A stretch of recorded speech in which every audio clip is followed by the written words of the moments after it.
Si vamos en búsqueda de la originalidad, muy ciertamente nos perderemos entre pasillos infinitos con un número de estantes indefinidos y nos abrumaremos por la interminable arquitectura que encierra esa quimera que es lo inédito. Y es que lo inédito está tal vez en lo novedoso de la manera en que se nos relatan verdades y no en las verdades mismas. Buscamos entonces una originalidad más borgiana que inédita, una originalidad en el sentido justamente del origen. Es decir, lo común entre todos los pueblos, los temas universales como el amor, la angustia, el deseo, la fe, la traición y tantos más que regresan, pues no se trata de algo que nunca ocurrió ni se dijo, sino de algo que siempre se repite al ser esencial y por ende eterno. Eternas son también las combinaciones en que un número limitado de letras pueden contarnos esas verdades a través de relatos. En palabras del mismo Borges, la biblioteca es ilimitada y periódica. Si un eterno viajero la atravesara en cualquier dirección, comprobaría al cabo de los siglos que los mismos volúmenes se repiten en el mismo desorden, que repetido sería un orden, el orden. Mi soledad se alegra con esa elegante esperanza. Allí, en la llamada biblioteca de Babel, el hombre es un imperfecto bibliotecario que peregrina sin una meta clara, pero con hallazgos maravillosos. Navegar el universo biblioteca que habitamos se da sin más, como el día en que Julio Cortázar, en un trayecto rutinario en buseta, imaginó al revés el mito de Teseo y el Minotauro. El monstruo cornudo no devora gente, sino que es un incomprendido, un marginado que vive alegremente con los y las cohabitantes del laberinto. Ofrendas enviadas por el rey hasta que es asesinado por Teseo, el sicario de Minos. Aquella época cuando Tomás Carrasquilla escribió sobre cómo su Sísifo de ruana y alpargatas, Peralta, retuvo a la muerte en un árbol de aguacates, no con grilletes durante 3 días, sino ordenándole subirse allí por un año. Cuando triunfó Arciniegas, decidió narrar las cosas más como son e hizo del gato el amo y de Abelardo el sirviente que obedece todos sus caprichos en la verdadera historia del gato con bolas. Y podríamos seguir, pero en breve, el pastiche celebra el retorno de las mismas verdades universales con distintas narrativas. Celebra el diálogo intertextual que da nueva vida al autor. Por eso hemos escogido hacer honor, y no una parodia, a los hipotextos con palabras e imágenes. Entre los estudiantes de la Escuela de Idiomas y de la Facultad de Artes de la Universidad de Antioquia y de la de Guararango, se ha reescrito la siguiente selección: un cuento de Navidad de Dickens, Las 5 semillas de naranja de Conan Doyle, La campana de cristal de Sylvia Plath y La pata del mono de Jacobs. Así pues, podrán en su lugar leer un cuento de decembrino, Las 5 semillas de amapola, La campana de cristal y Manos de artista. Bueno, esa es la presentación que vamos a tener sobre esas 4 historias, y debemos que abarque también el cuentico de Tom Sawyer, mucho culicagao. ¿Vale? Ustedes conocen a Tom Sawyer, el clásico, es del río Mississippi. Pues aquí tenemos nuestro propio río, ¿no? El río Medellín. Así que imaginemos a este culicagao en el río Medellín. Gracias a ti por la presentación, gracias a quienes organizan este espacio, a todos ustedes que están aquí por casualidad, aunque quienes dicen que no hay casualidades, estamos porque debemos estar. Pues gracias por estar aquí, mis amigos y mi familia. Quiero empezar con una pregunta: ¿quién vio Tom Sawyer en televisión? Hace tiempo que pasaban los capítulos. Creo que los pasaban en Teleantioquia. Al que levante la mano sin miedo. ¿Quién vio Tom Sawyer en televisión? Bueno, digamos que un 10%. ¿Quién ha leído Tom Sawyer, la novela de Mark Twain? Muchos, más de los que vieron la serie. ¿Y quién ha leído otro libro de Mark Twain que no sea Tom Sawyer? Una sola persona. Bueno, yo no había leído nada de Mark Twain. Cuando me invitaron de la fiesta del libro de hace 5 ediciones, ya esto fue la número 11, estamos en la 16, y yo nací en Santa Rosa de Osos y en Teleantioquia pasaban Tom Sawyer. Lo único que yo sabía de Tom Sawyer era que era muy necio, ¿no? Que era un niño, que las aventuras, que siempre pasaba algo, que el niño loquito hacía algo con su amiguito. Y me invitaron, yo llevo pues varios años trabajando como autora y editora y siempre en temas de literatura, y me invitaron a hacer una versión a lo paisa, a lo antioqueño de Tom Sawyer. Yo en ese momento estaba viviendo en Estados Unidos, en el desierto de Arizona, entonces tenía una tarea compleja y era tratar de transcribir en una versión mucho más corta. Tom Sawyer en la novela tiene como 250 páginas, en una página y media escribir la versión resumida y al antioqueño de Tom Sawyer. Entonces, antes de contarles un poquito más cómo fue este trabajo translingüístico y transcultural de convertir Tom Sawyer a la versión con tilde y con Y, les voy a leer muy rápido el cuentico. Ojalá que sigan la aventura. Tom Sawyer, mucho culicagao. Hace algún tiempo vivió en Aranjuez un peladito que sí panecio. Se llamaba Tom Sawyer, pero le decían Tom, y era famoso en todo el barrio por su inclinación al gadejo. Tanto fregaba el culicagao que no pasaría nunca por niño ejemplar. Desde la muerte de su madre, la tía Dolly estaba al cuidado de Tom. Pobre vieja, cómo le daba de lata. Un día se robaba de la cocina los cubos de azúcar y al otro día rompía el azucarero. Se agarraba a puñetazos y por nada y con el que fuera, y creyéndose siempre pirata, repartía espadazos de plástico sin parar. De nada le valían los coscorrones de la tía, las jaladas de orejas o los arañatazos. El muy zurrón sabía que si lograba hacerle al menos sonreír, se salvaba de recibir la zurra. Entonces seguía por ahí neciando y muy mal acompañado además. Le tenían prohibida la amistad con Hawk el Mortiño, el niño más holgazán de Aranjuez. No se me junte con ese gamín, le cantaleteaba su tía. Pero Tom no le hacía caso porque de hecho lo que él quería era ser como Hawk.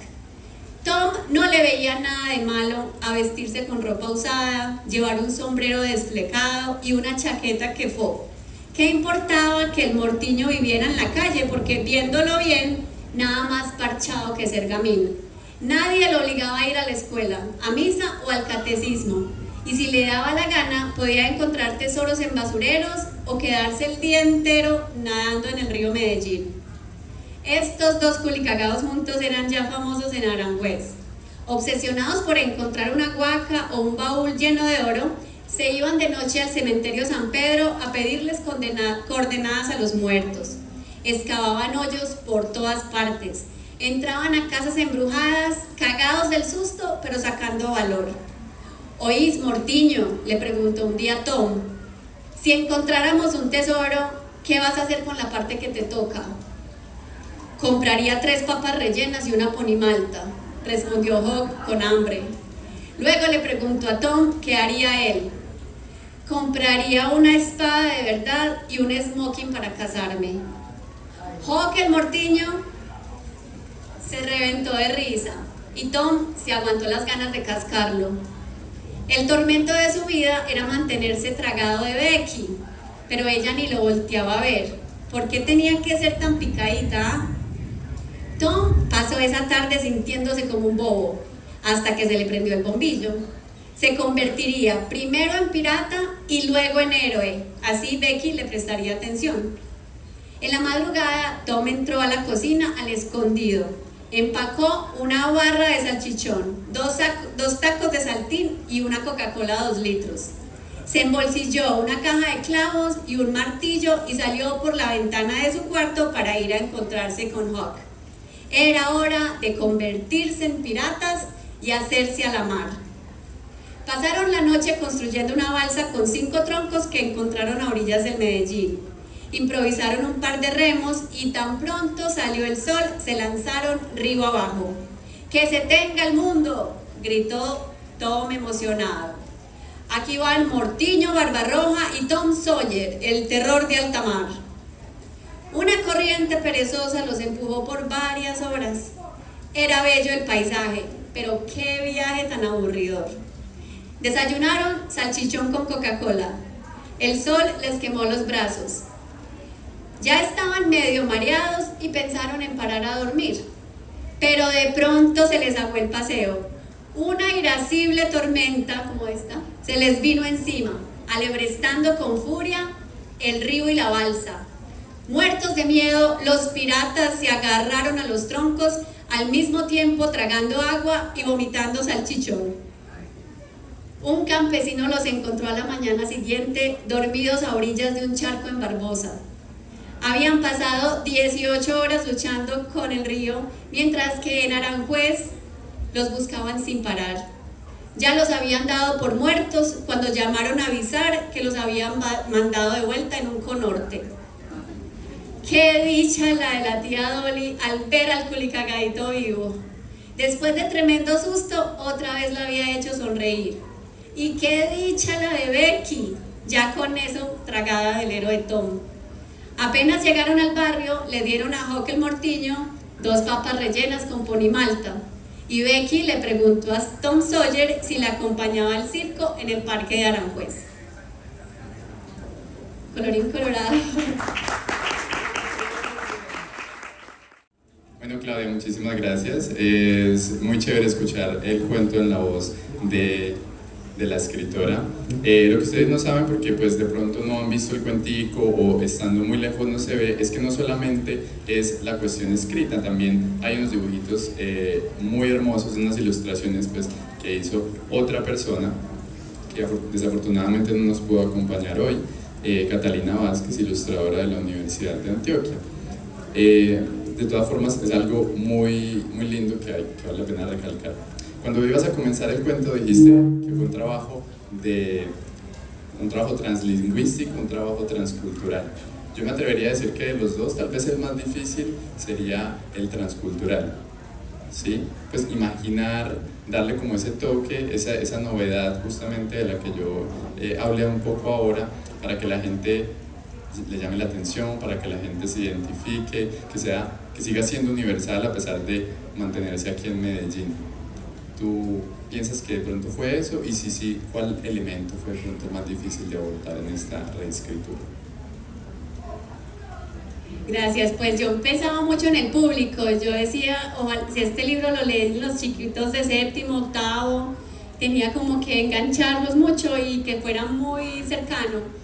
Cuando yo me refería a transcultural, es que esta es una obra que pasa en Estados Unidos, en el río Mississippi, y que yo pues tenía que encontrar elementos en común con Medellín, ¿no? Entonces pues cuando encontré el río Mississippi, pues lo más cercano que tenemos es el río Medellín, ¿no? Si uno se hace una idea del río que atraviesa la ciudad, pues aquí lo tenemos. Y también los personajes, cómo hacer que, por ejemplo, un personaje que nos cuesta tanto pronunciar, que es el coprotagonista de Tom Sawyer, que es Huckleberry Finn. Yo estoy casada con un estadounidense y yo he intentado con él pues saber qué significaba esa palabra, Huckleberry Finn, ¿eso qué es? Hasta que dimos con Berry, que es como mora, Berry es una mora. Y yo dije, no, pues entonces tiene que ser un mortiño. Yo no sé, ustedes conocen los mortiños. Hay mortiños emborrachadores, ¿cierto? Que hay algunos que uno no puede comer. Pero el mortiño es algo muy paisa, entonces el mortiño me daba para reemplazar el Huckleberry, que es tan difícil como nombre.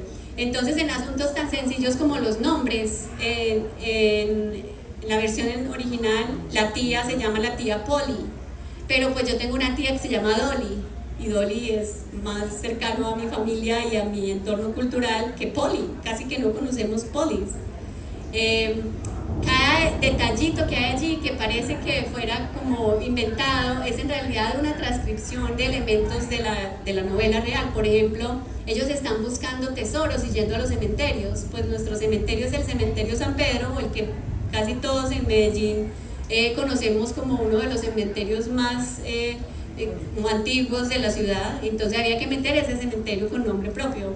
Lo mismo con la comida, ¿cierto? Si se van a ir de viaje y se le van a escapar, ¿qué llevan? Pues no van a llevar granola, pues llevan un salchichón con Coca-Cola, y las galletas Saltín, pues que no nos falten, ¿cierto? También son como desde nuestra historia desde la infancia el desayuno, el chocolate con las galletas de Saltín. Este tipo, y me refiero pues a estos detalles porque sé que en la facultad, en sus clases, algunos estudiantes han estado tratando de hacer ese ejercicio de traer a lo cercano novelas que parecen tan lejanas, pero que la historia y se repite, son universales, nos pueden pasar a cualquiera, pero ¿qué pasa si yo utilizo el lenguaje más cercano? Pues que las historias nos conectan de algún modo como más profundamente. Y algo que es necesario cuando uno escribe algo o reescribe algo de Mark Twain es que tiene que ser divertido, porque es que yo me reía mucho leyendo Tom Sawyer, y si ustedes veían los capítulos de las series en caricatura cuando estábamos chiquitos, pues es divertido. El humor en Mark Twain es tan hermoso y tan fino que había que encontrar maneras de hacer sonreír a alguien, por lo menos poniendo a vomitar a un personaje algo tan maluco como Salchichón. Y eso que debí decir que era Salchichón cervecero para que el vómito fuera menos atractivo. Esos términos, esos como detalles culturales en un espacio tan reducido de escribir una página y media era un reto, porque hay que ver que cada palabra me sirva para conmover al lector, y no para terminar el cuentico amarillo, sino para ir a buscar a Mark Twain. Y ahí a los que no se lo han leído, pues hay que leer ese libro para reírse y para conmoverse con una historia tan bonita. Total. Sí, totalmente de acuerdo. Eso es algo que tiene mucho valor, porque es aproximar a clásicos y en general a la lectura a jóvenes, como tú dijiste, chicos incluso desde primaria, ¿por qué no?, a que quieran leer. No tienen que ser clásicos de la literatura universal, pero en todo caso a que quieran leer.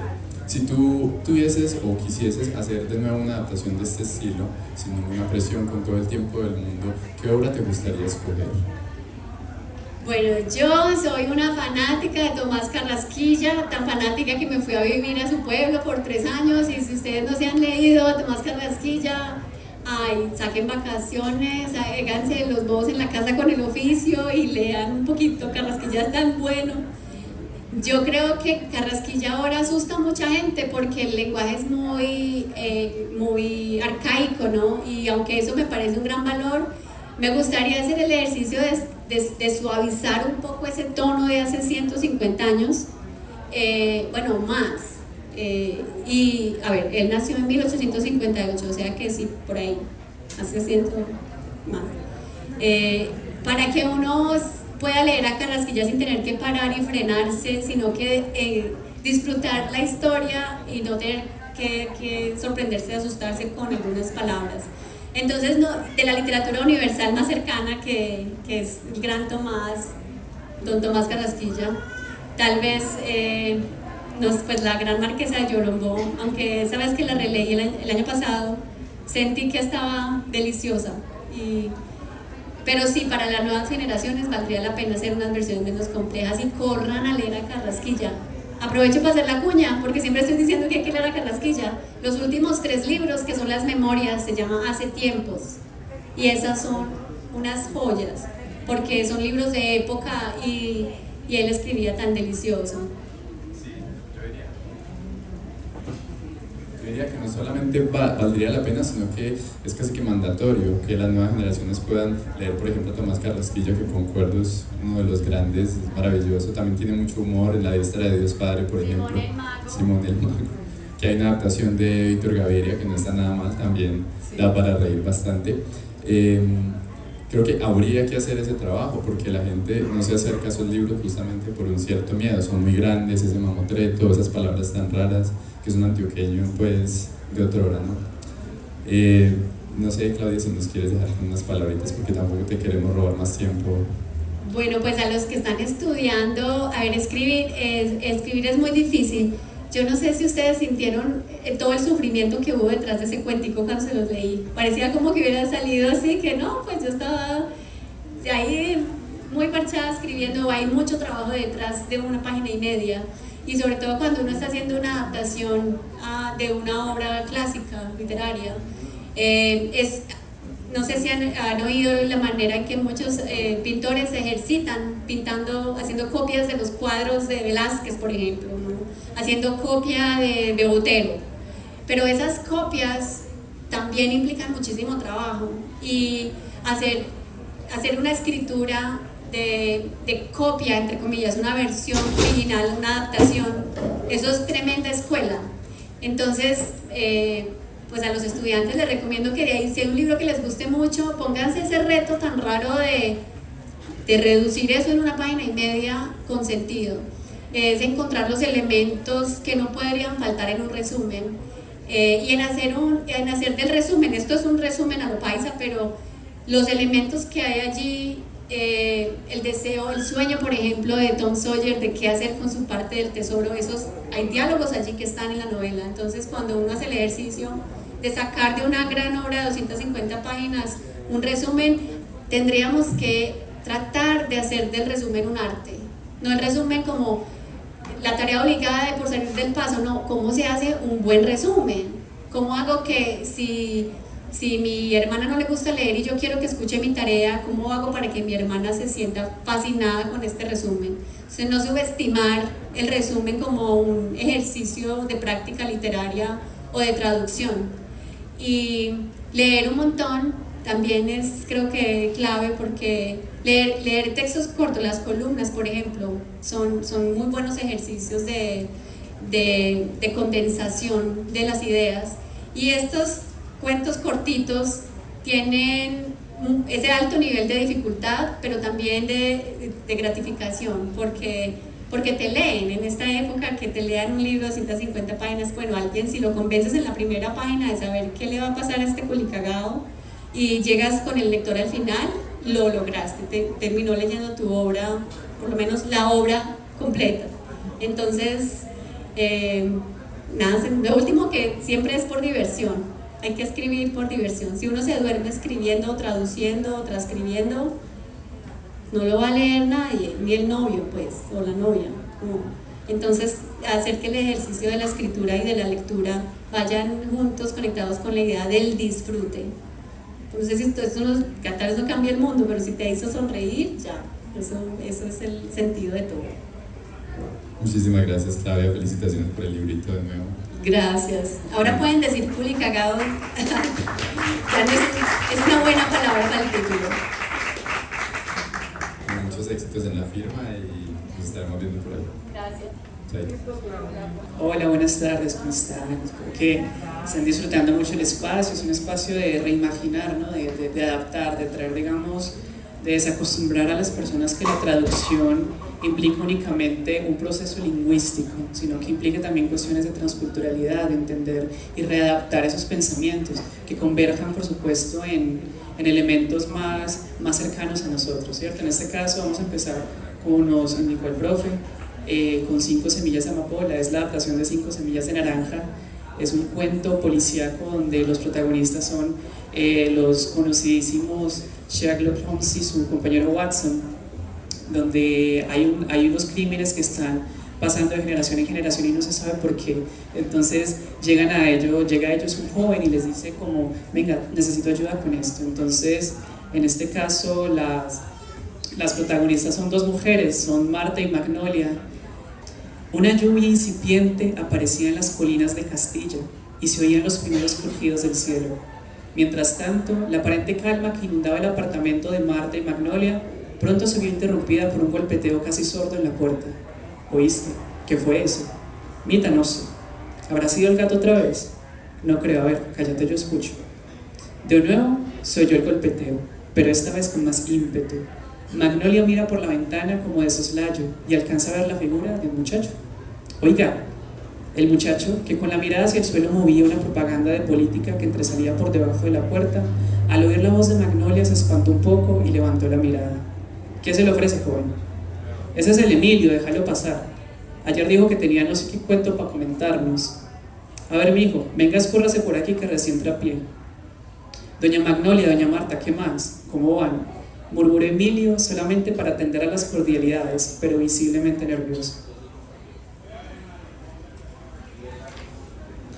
Bien, mijo, aquí con estos calores de la quieta. y con esta lluvia, ¿y usted por qué está así como tan desparramado? ¿Qué me le pasó?, preguntó Marta. Voy a hacer un cafecito, mijo. ¿Le apetece cafecito con pan?, interrumpió Magnolia. Ay, doña Magnolia, no se preocupe. ¿Qué fuera con ustedes?, se apresuró a responder Emilio. No, doña Marta. Lo que pasa es que, ¿se acuerda de mi tío Heriberto? Sí, claro. Él me traía racimitos de plátanos cada vez que nos visitaba por acá. Lástima que lo mataron, como era de acomedido. No, pues imagínese que parece que la desgracia nos persiguiera. Mi tío le había heredado por allí unos cafetales a mi papá Gonzalo, y hace como un mes también lo mataron. No me digas eso, Emilio, ¿cómo así? ¿Y tu papá qué estaba haciendo por allá si él no defendía tanto esas cosas del barrio y no sé qué? Si hasta se parecía por allá en las reuniones de la JAC a gritar como si fuera un pelado. Sí, doña Marta, es que imagínese que él acá tenía muchos problemas. Parece que a mi tío lo habían matado por guerrillero, pero eso de los buenos, los de esos que creían en el cambio, usted sabe, los del pueblo. Pero mi papá nunca fue guerrillero, él solo se metía con cosas del barrio, como usted dice. Entonces viajé por allá a ver qué era lo que le había pasado, porque solo mandaron un dedo cercenado de mi papá en un sobre que decía por guerrillero hijo de puta, y lo dieron por muerto porque nunca más volvió a aparecer. En cambio a mi tío parece que hubiera sido por venganza y por dejar como un mensaje, porque dejaron el cuerpo enfrente de la iglesia del pueblo. Cuando mataron a mi tío, mi papá se fue por allá huyendo de unos tipos de por acá, dizque las panteras negras. Ay, mijo, los paracos, sentenció Marta, mientras Magnolia escuchaba desde el mesón de la cocina. Eso dicen las malas lenguas, pero no sé. Los paracos no se meten mucho por acá. Aunque ahora con tanto hijo de madre por ahí uno ya no sabe, respondió con visible angustia.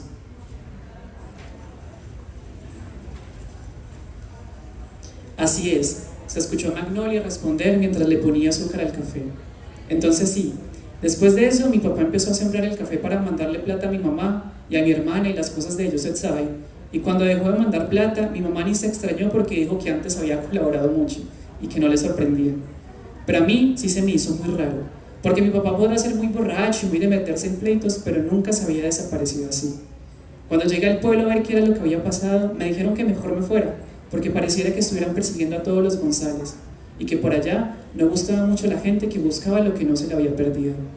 Pero ustedes saben que hay gente que igual que le gusta el chisme, y por ahí unas señoras me preguntaron que yo de dónde conocía a Heriberto y a Gonzalo, y me contaron que por ahí había una versión de que los paracos los mataron porque mi tío fue del M-19, pero yo creo que fue más bien porque no quiso entregar los terrenos para la siembra de amapola.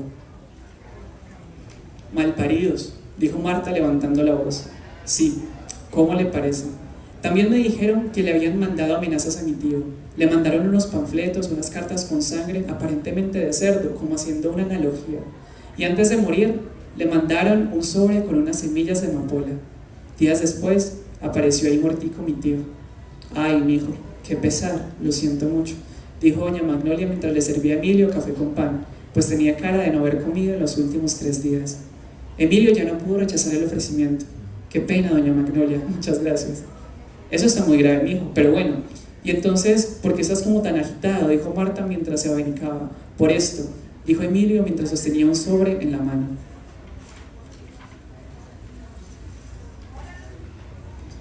Mostrase sobre a ver, dijo Marta. ¿Sí ven? Los gatos negros, dijo Magnolia interrumpiendo la atención. ¿Cuáles gatos negros, boba? Las panteras negras. Y cállate más bien, no las asustes más, respondió Marta levantando la voz. Eso mismo, gatos, perros, panteras, todos esos son unos pillos, aseveró Magnolia con cierto aire de indignación. Lo que más me duele, doña Marta, es que la policía no ha querido ayudar con la investigación ni nada. Dicen que eso fue que mi tío y mi papá estaban metidos en torcidos y que esa gente estaba protegida por muchos grupos. Y que la verdad, ahora había prioridad en brindar protección al presidente Muque en su gira por Medellín. Ave María, esos tombos sí no sirven pa' un culo, dijo Marta frunciendo el ceño. Vea, mijo, no se asuste ni se desvele más por esto. Usted sabe cómo funcionan las cosas en este barrio. Váyase tranquilito y derechito para la casa, antes de que se haga más de noche. Magnolia y yo mañana nos reunimos con las muchachas de la JAC y solicitamos el apoyo a la policía para ver si se puede hacer algo o qué. No vaya a salir a ningún lado, y menos a hacer reuniones de la primera línea. Yo sé que usted es muy guapito, pero no se ponga a inventar que mire cómo está la situación de peludo. Emilio tomó el último sobre del tinto rebajado en agua, dibujó una mueca que parecía hacerle una sonrisa amable, agradeció una última vez y se marchó. Mañana nos madrugamos a eso, Magnolia. Ese muchacho es bueno. No sé por qué anda metiéndose en esas cosas de la primera línea, solo se buscan problemas. Por Dios bendito, ¿a dónde irá a parar este país?, comentó Magnolia. Luego hizo una pausa y estiró los pies sobre las chanclas. ¿Quieres una arepita? No, mi Dios te pague. Esta situación me quitó hasta el hambre. Voy a ir a acostarme más bien hasta mañana. Descansa, querido. Al otro día, Marta y Magnolia salieron temprano a la JAC a reunirse con los otros miembros, cuando 2 cuadras más abajo de su casa los recibió una multitud de espalda. Todos tenían la mirada hacia el fondo de la quebrada. Allí abajo, entre los escombros y la basura que había arrastrado la lluvia de la noche anterior, yacía el cuerpo de Emilio con 2 tiros en la cabeza, inmóvil. A Marta se le bajó la presión. La impotencia la consumía. Magnolia se llevó las manos a la boca y empezó a sollozar. Entre la multitud se oía decir: ¿oíste? ¿Por qué lo habrán matado? Estaba metido en cosas turbias. Dicen que por ser de la primera línea, las tales panteras negras lo mataron. Eso se buscan por mamertos, sentenció un hombre viejo con sombrero blanco de correa y poncho. Respeta el dolor ajeno, respondió otra señora.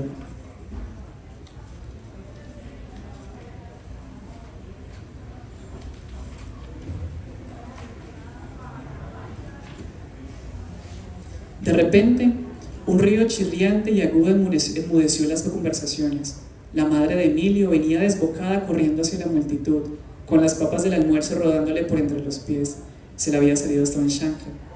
Comentarios de empatía, de dolor y condescendencia se escuchaban entre la multitud, pero solo uno llamó la atención de Marta. Pero parece que alcanzaron a matar al que lo mató, dijo una de las compañeras de la JAC. ¿Cómo así? ¿Quién era? Preguntó Marta mientras volvía en sí. No, otro muchacho. Lo mataron 2 cuadras más abajo. Parece que lo mandaron a matar al Emilio y luego lo mataron para que no dijera nada. ¿Y la policía dónde está? ¿Por qué no ha llegado?, gritó Marta. Fin.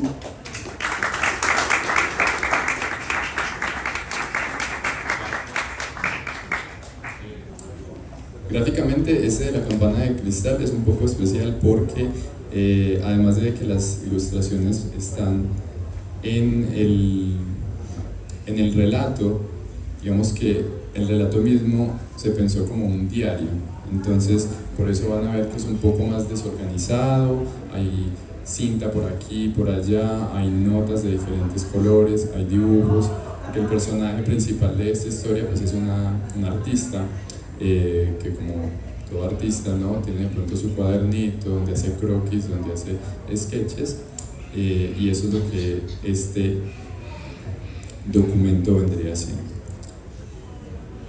Bueno, buenas tardes.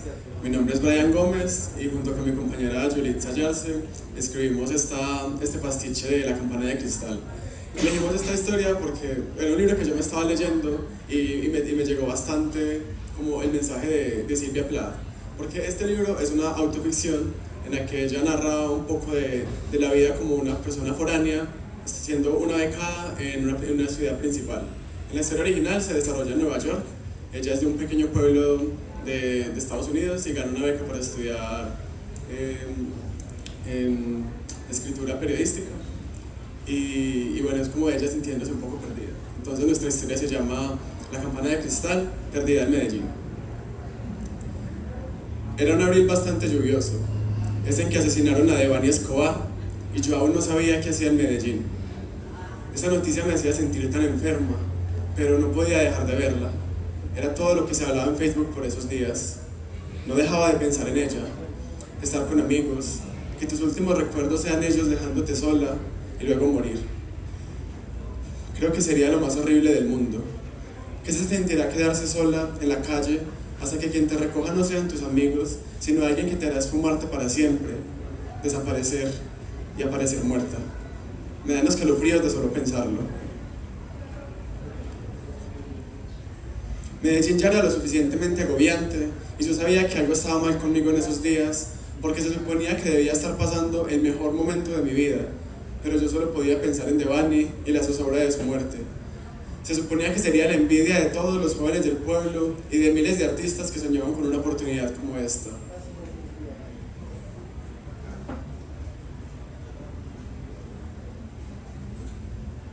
Mira, esa tan suertuda, dirían. Una pueblerina de 18 años, salida de Abejorral, gana un par de concursos de pintura hasta que consiguió una beca y de seguro terminará en los círculos de artistas más prestigiosos, tomando champaña, manejando un BMW. Solo que yo no estaba manejando nada, ni siquiera a mí misma. Me sentía atrapada y abrumada, como una niña pequeña que se aleja de su madre por un minuto en medio de una multitud.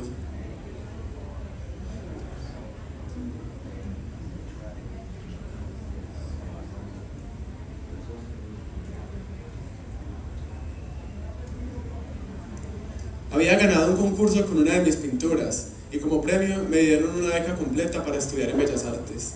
Conocí grafiteros, artistas urbanos, fotógrafos, pero me sentía como un espectador en medio de sus parches y encuentros de arte en los que se reían de unos tales artistas que yo nunca había escuchado, dizque Micheloso y Guató. Con ellos siempre me sentía ajena.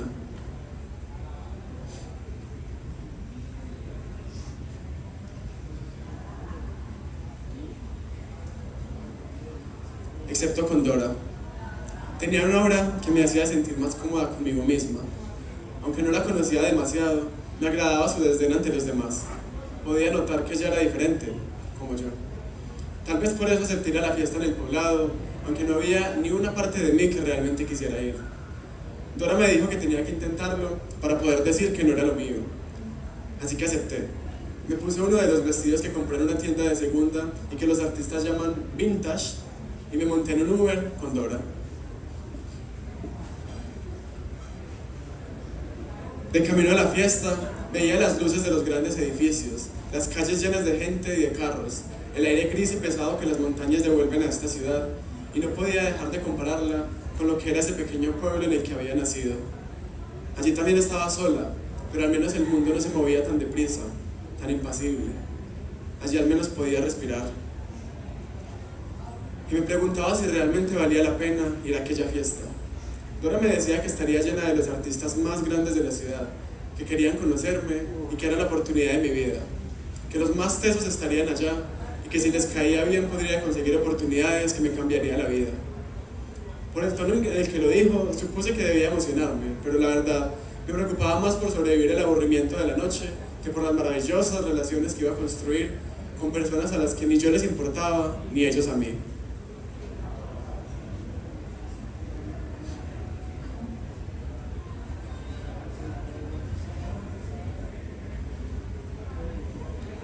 Escuché a Dora llamarme con una potencia que inmediatamente me sacó de mi trance. Nos bajamos del Uber y yo estaba tan ensimismada que no me di cuenta que no estábamos en la fiesta del poblado.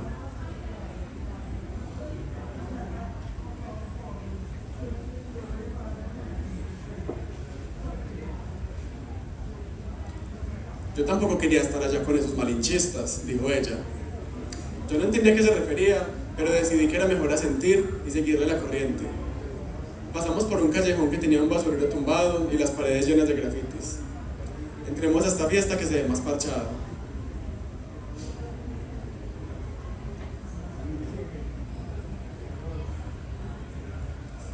Ay, mira, tan tiesa. Vamos por otro Jagger.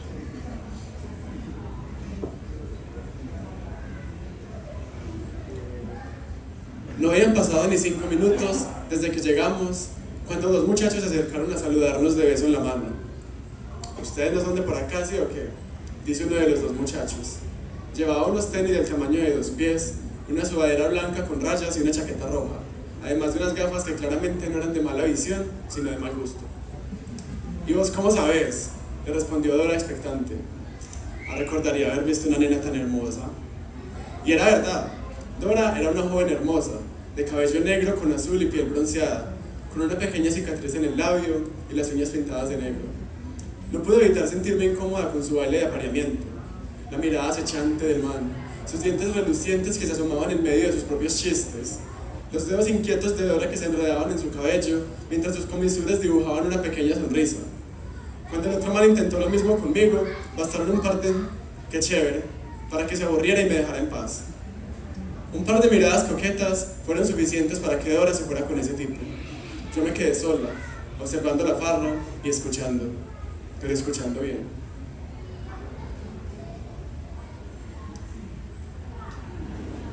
¿Qué hago aquí parada como una hueva?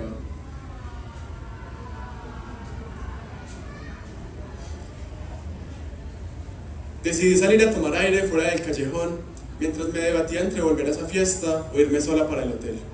La verdad es que ninguna me parecía buena idea, por lo que tenía que escoger la menos peor. «Puedo», me dijo un muchacho, y miró al lado de donde yo me había sentado. Normalmente me habría ido de ahí, pero vi que estaba tan solo como yo, así que solo asentí. Pensé que iba a ser otro de esos muchachos que solo saben repetir sus 4 frases de coqueteo, pero al contrario, se quedó solo callado a mi lado. Las luces de la ciudad, extrañamente, me brindaban tranquilidad en medio del ruido de fondo. Allí, desde lo alto, sentía Medellín más cerca de mí. ¡Esther! Escuché a Dora gritarme mientras salía del callejón dando pasos torpes y acompañada del tipo con mal gusto. Yo la llevo a casa, le dije al man, mientras me acercaba sin mirarlo para no estallar de ira.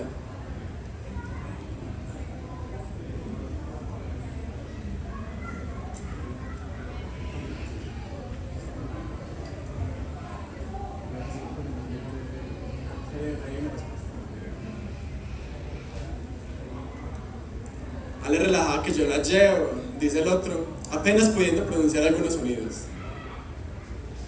No, yo la llevo, le dije tan seria como pude.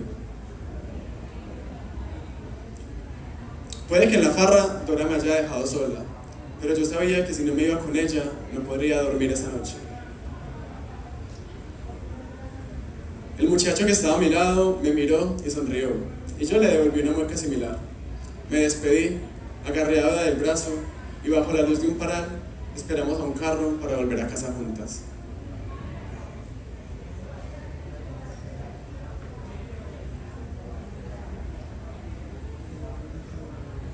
Fin.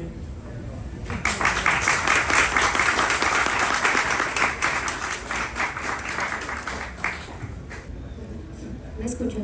Sí. Bueno, buenas tardes.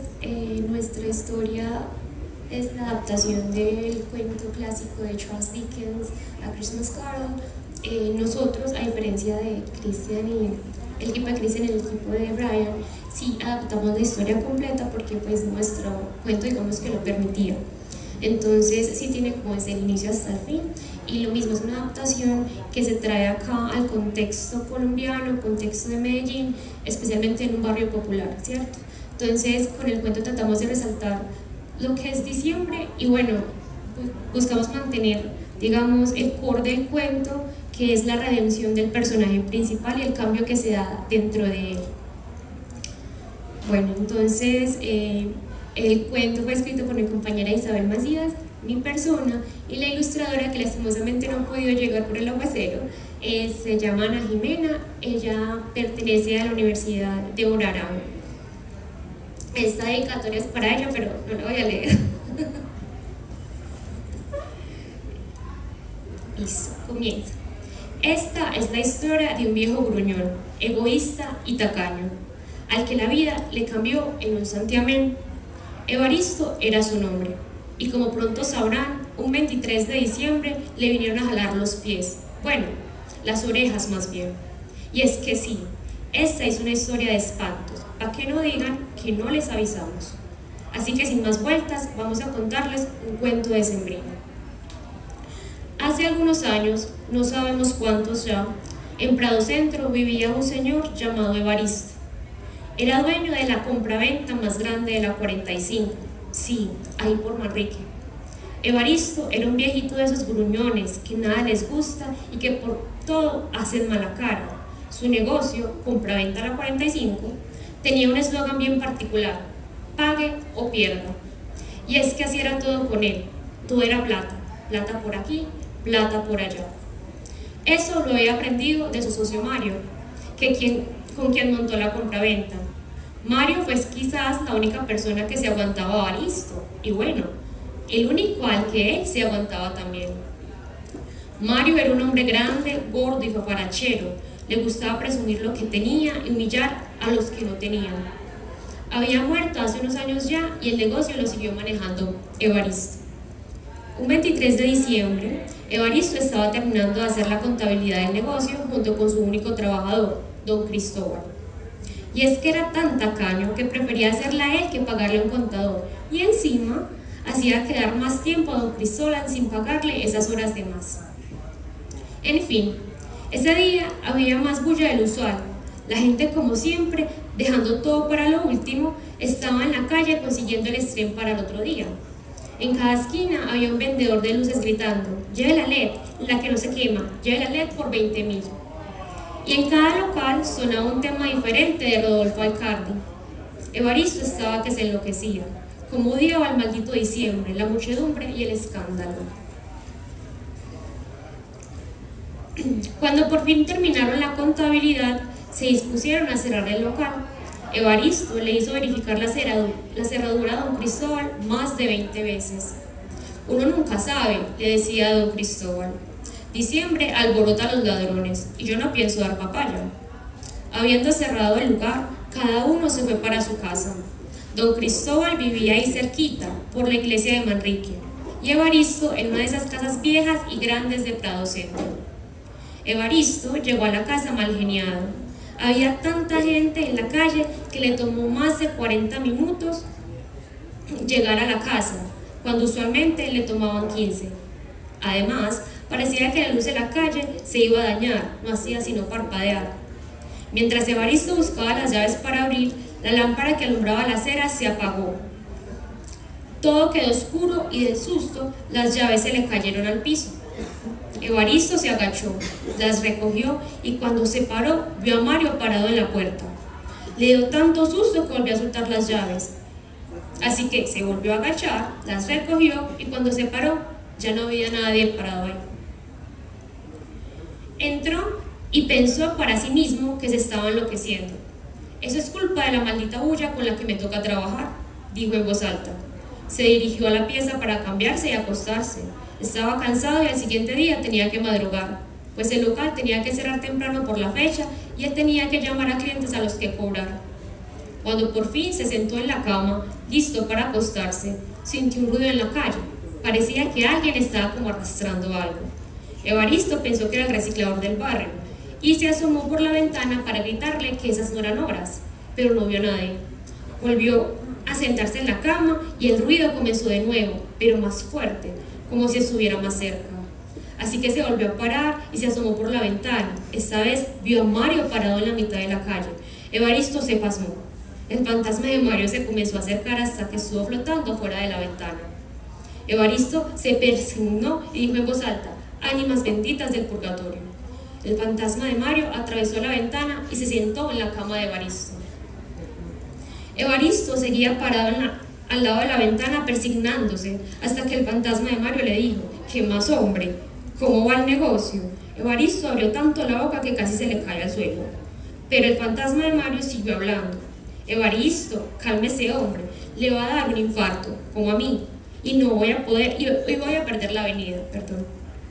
Evaristo respiró profundo, se persignó otra vez y le preguntó: ¿perder la avenida?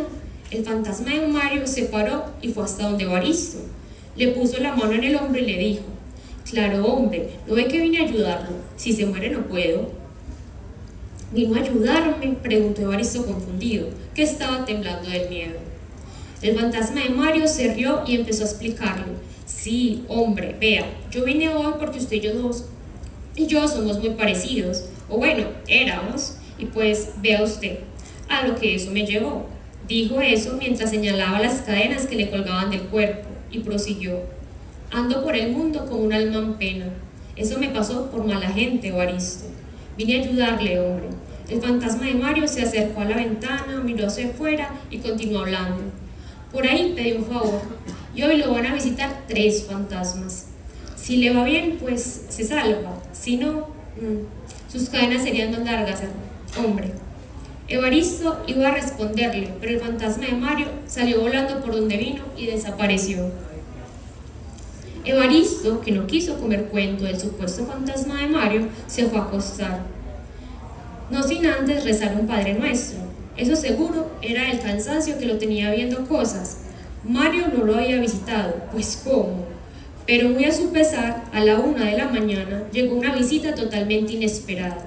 En la ventana, sentado, estaba un muñeco de año viejo. Evaristo se levantó gritando: ¿usted quién es? A lo que el muñeco le respondió con una voz tranquila: no más porque ya han pasado unos cuantos años desde que no me dejan quemar y usted ya no se acuerda de mí. Soy el muñeco de año viejo y represento los diciembres del pasado. Yo pensé que Mario ya le había dicho que lo iba a visitar, o le olvidó eso también, y sin decir más, lo agarró de la mano y se lo llevó. En un santiamén estaban volando sobre Medellín. Evaristo no se las creía, como así que volando y él todavía en pijamado y en chanclas. El muñeco le dijo que iban a visitar un diciembre del pasado y se lo llevó para la fiesta navideña en la empresa de Don Nelson, su primer jefe. Todos sabían que Don Nelson hacía tremendas fiestas y Evaristo se sorprendió al verse a sí mismo joven, con pelo y disfrutando con los otros trabajadores. Ahí Evaristo pensó cuándo había sido la última vez que había disfrutado de un bullicio como ese, o había aceptado siquiera ir a una fiesta. Definitivamente no era su ambiente, pero no recuerda época más feliz que esa. Unos riéndose por aquí, otros cantando por allá y Amanda sentada en un butaco esperando a que alguien la sacara a bailar. Evaristo suspiró. El muñeco de Año Viejo lo miró y le dijo: uno nunca sabe lo que tiene hasta que lo pierde, ¿no le parece, Evaristo? Este salió de su ensueño.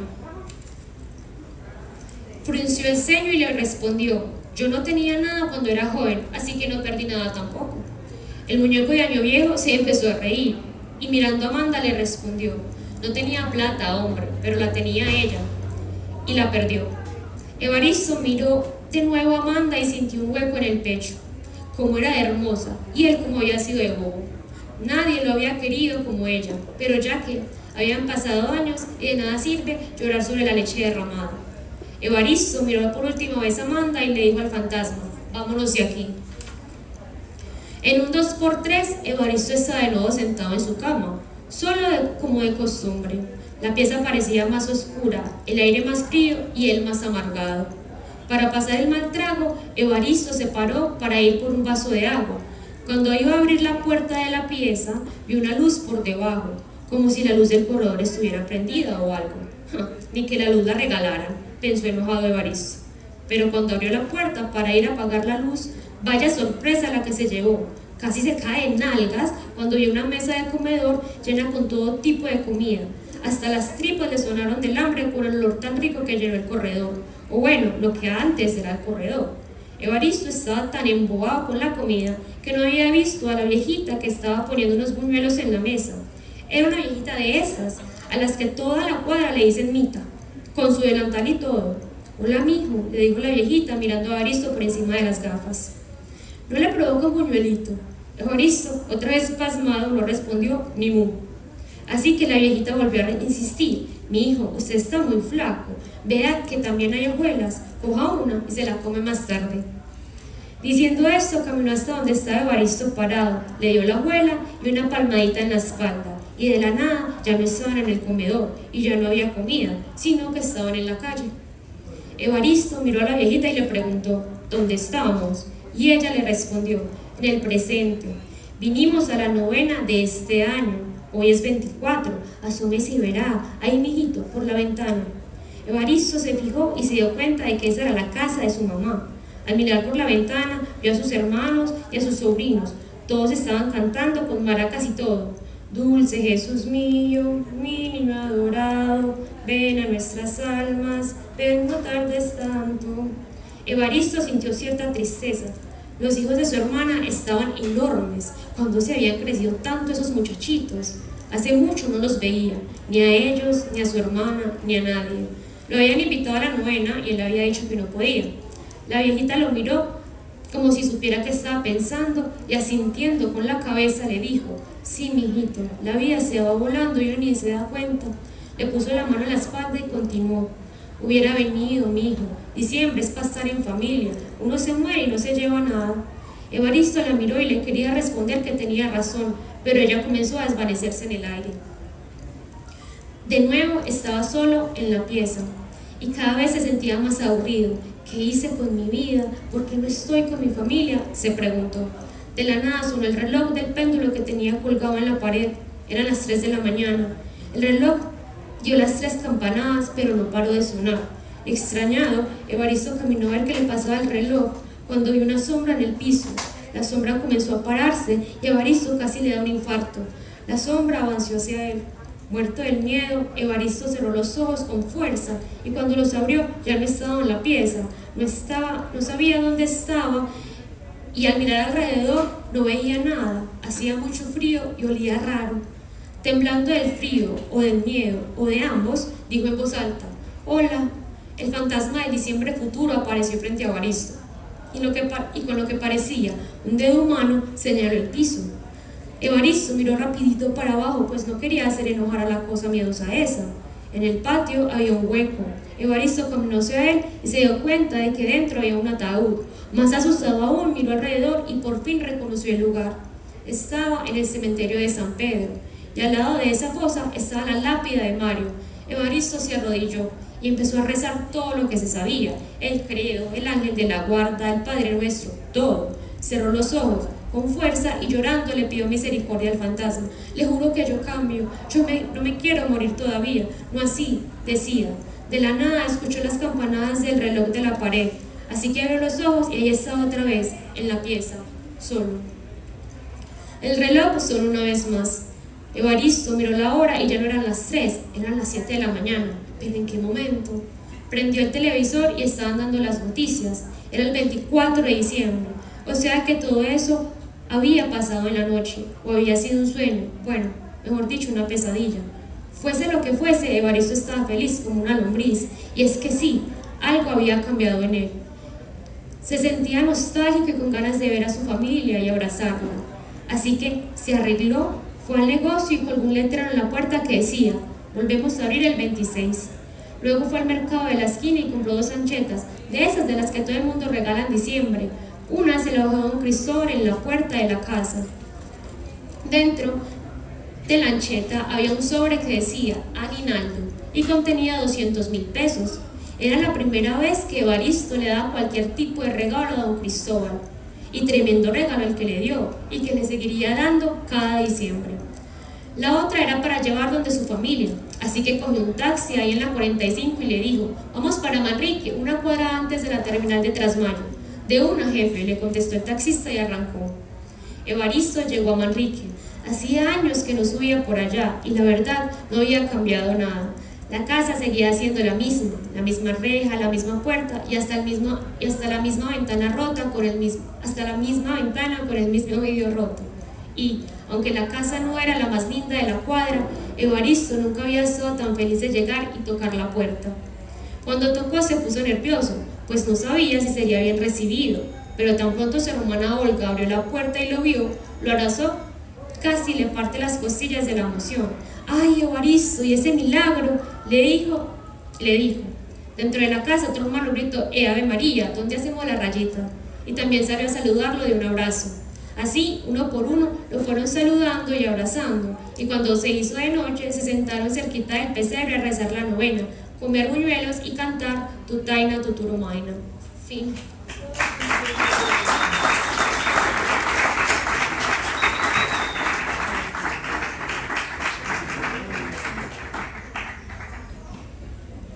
Muchas gracias, Catherine. Manos de artista, que es el pastiche, la reinterpretación de una que es clásica, se llama La pata del mono. Una tarde, luego de salir de clases en la universidad, Camilo decidió desviarse de su camino a casa. Al fin y al cabo nadie estaría esperando, y en su lugar ir a conseguir materiales que necesitaba para un proyecto que tendría que presentar próximamente. Tenía que viajar todos los días 2 horas en bicicleta para llegar a la universidad y viceversa. La mayor parte de su vida vivió solo con su padre, quien fue docente de escultura y quien aprendió su pasión por el arte. Sin embargo, su padre había fallecido años atrás por una enfermedad que se lo llevó lentamente. Ahora vivía solo en una casita alejada de la ciudad a razón de su herencia. Era tan solo un estudiante de 5º semestre de artes plásticas, pero su gran talento y determinación le permitieron conseguir los ingresos apenas suficientes para costearse la universidad haciendo encargos de arte. Aunque Camilo no podía permitirse darse el lujo de comprarse cosas que estuvieran fuera de las necesidades básicas, cuando lograba ahorrar lo suficiente solía ir a la plaza minorista, que se encontraba a su camino a la universidad, con el propósito de buscar objetos de segunda mano, materiales en descuento como pintura, pinceles, brochas, etc., o cuando se topaba con algo que le llamaba la atención, objetos extraños que usaban en sus proyectos artísticos. En aquella ocasión, mientras hacía su recorrido entre los puestos que visitaba habitualmente, ya los conocía casi todos e incluso los vendedores los saludaban por su nombre, se encontró para su sorpresa con un puesto de aspecto siniestro que nunca había visto, el cual estaba a cargo de un misterioso anciano. Decidió mirar de cerca, ya que entre los muchos adornos surrealistas que ofrecía, un objeto particularmente místico le llamó la atención. Era una pata de mono falsa que tenía 2 de sus dedos cerrados. El anciano que estaba atendiendo el puesto le ofreció inmediatamente venderle el objeto por casi nada. Esto a Camilo le pareció extraño, pero como el anciano seguía insistiendo, finalmente aceptó llevar la pata, pensando que podría darle algún uso para su proyecto o al menos usarla de inspiración. Una vez en casa, tras abrir la bolsa en la que el anciano había empacado la pata, se dio cuenta de que le habían metido a escondidas una carta. En esta el viejo describía brevemente, en una letra que apenas podía descifrarse, cómo aquella pata concedería 3 deseos a su portador, y le advertía que también debía ser muy cuidadoso si decidía hacer uso de estos deseos, ya que podrían hacerse realidad de una forma retorcida e inesperada. El artista pensó que todo eso no era más que una broma o que simplemente el anciano estaba loco. Incrédulo, decidió pedir un deseo en un tono jocoso, sin fe alguna. A continuación, la pata se cerró en uno de sus dedos. Camilo, abismado, no podía creer lo que había visto. De repente oyó una conmoción afuera que interrumpió sus pensamientos. Desde el balcón de su casa alcanzó a ver a lo lejos a una señora que parecía estar siendo atracada por una figura varonil y enmascarada. Era todo muy confuso para estar seguro. Mientras ella corría tratando de escapar del presunto ladrón, un objeto acartonado cayó del bolso de la señora. Camilo, venciendo el susto que sentía luego de aquel escándalo, rescató de la oscuridad lo que parecía ser un sobre. Al abrirlo, encontró en el interior una cantidad considerable de dinero en efectivo, la cantidad exacta que había deseado momentos atrás, y junto a este, unas instrucciones en lapicero sobre el papel, que describían el propósito del dinero. La señora sufría de la misma enfermedad que se llevó a su padre y necesitaba el dinero para su tratamiento. Un motivo suficiente para que el artista se llenara de preocupación e intentara sin éxito alguno encontrar a la señora para devolverle su dinero. Ahora entendía lo que el anciano le había advertido. Debido al miedo a traer desgracias sobre sí mismo o sobre otra persona, el artista empezó a cuestionar el valor del objeto en sí y por qué alguien se molestaría en usarlo. Fue entonces que llegó a la conclusión de que tal vez para vencer a la pata del mono era necesario que el portador pidiera un deseo de forma tan detallada que la pata no pudiera tergiversar sus intenciones. Después de deliberar un poco, decidió pedir otro deseo. Pidió una variedad de utensilios de arte que necesitaba desde hace un tiempo: pinturas, pinceles, espátulas, paletas, lápices, marcadores, describiendo con gran detalle cómo los objetos en cuestión iban a llegar a su casa, asegurándose de que no pertenecieran a nadie más que los hubiera pedido. Así la marca, el modo, las cantidades y la forma se dieron exactamente como pidió en la descripción. Camilo contuvo su emoción mientras esperaba que ocurriera algo. No recibió ninguna llamada telefónica, ni oyó grito alguno, ni se cayó alguna carta que sugiriera mala obra o motivo de pesar. Finalmente, luego de varios días, el artista bajó la guardia y celebró su éxito. Sin poder contener más su emoción, dijo en voz alta: «Ojalá tuviera más deseos». En ese instante, la pata del mono cerró el dedo que le quedaba, pero Camilo no se dio cuenta de inmediato, ya que pensó que era necesario que deseara conscientemente que ese fuera su deseo, y el mero hecho de decir las palabras retóricamente no activaría su muy misterioso poder. Mas al contemplar la pata de mono, se percató de todos los deseos que estaban ya cumplidos y comprendió lo que había hecho. Paranoico, solamente esperó a que ocurriera lo más inesperado. Aunque la posibilidad de tener deseos infinitos le entusiasmaba, temía que la ambigüedad de su deseo hubiese provocado alguna tragedia o inconveniente que desconocía y se viese indetectable hasta el momento. Sin embargo, después de un tiempo, no parecía ocurrir nada y Camilo se sentía cada vez más intriga. Cediendo ante sus anhelos, decidió pedir un deseo similar al de los utensilios, salvo que pidió una variedad de herramientas para realizar arte digital en su lugar, con condiciones similares a las previas. Inmediatamente después de pedir el deseo, sintió un dolor indescriptible que no había sentido nunca en su mano izquierda. Uno de los dedos se había cerrado y no podía lograr que se moviera sin importar qué hiciera. Entendió lo que había sucedido y se sintió abrumado por el miedo. Se negó a hablar con nadie, sin siquiera salir de su casa durante días por miedo a pedir otro deseo en contra de su voluntad. Pero la ansiedad fue demasiada para él. Lloraba hasta la sequedad, por desespero o solo por desconsuelo. Hasta que una noche, la misma desmesura lo llevó a bramar enfurecido: no quiero más deseos. Al instante, todos sus dedos empezaron a cerrarse del mismo modo que el primero, haciéndolo sufrir un dolor insoportable e inutilizando por completo sus dos manos.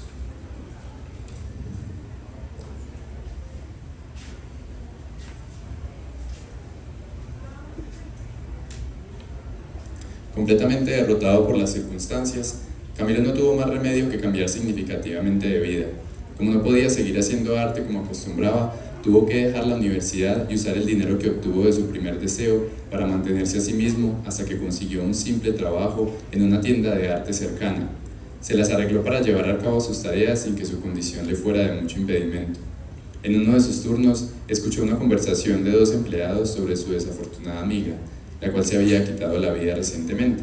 Al parecer sufría de depresión y llevaba desempleada varios meses tras haber perdido su trabajo en la tienda por ser acusada de fraude al enviar erróneamente utensilios de arte costosos a un supuesto cliente y no lograr rastrear la dirección a la que habían sido enviados dichos artículos. Camilo supo entonces que él era el responsable de lo ocurrido y se dio cuenta de que nunca tuvo una verdadera oportunidad contra el destino que la pata de mono imponía. Ahora debía pagar por su culpa con sus manos de artista. Bueno, muchas gracias a todos los que tradujeron, escribieron, ilustraron, a los que vinieron, a Claudia pues que ya está un poco lejos, Jessica muchas gracias, perdón por el tiempo y que tengan una feliz tarde. Gracias.